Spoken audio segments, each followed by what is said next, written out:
Irish medical clans. The tradition of medicine in Ireland is ancient. Its roots stretch back to mythology, where Dian Ket, the god of healing and a member of the Tuatha Danann, his legend reflects deep reverence for the healing arts. In the Brehon Laws, Ireland's indigenous legal code, it not only mentions physicians, they codified their status, rights, responsibilities. The highest ranking professionals were known as Ullavs, and were accorded privileges equivalent to those of kings. Exemption from taxation, legal protections, and even social markers such as multicoloured garments and gold rings. Physicians, or leaigs, were ranked alongside elite craftsmen such as goldsmiths. Medicine was also embedded in the legal and social systems. When a person was injured, the responsible party was legally required to fund not only the physician's services but also the sustenance of 4 of his students until the patient had fully recovered.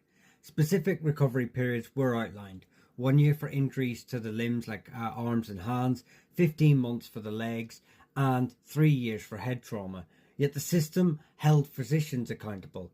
Negligence or incompetence could result in a full refund and financial liability for the associated costs. The earliest historically recorded Irish physician is Maelor Ua Tinry, mentioned in 860 AD in the Annals of the Four Masters. However, oral tradition and archaeological evidence suggest that trained healers existed long before. By the 13th century, Irish physicians were highly trained professionals.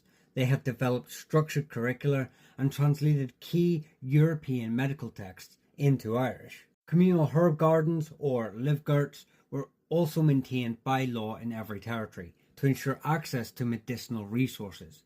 Monastic centres also contributed significantly.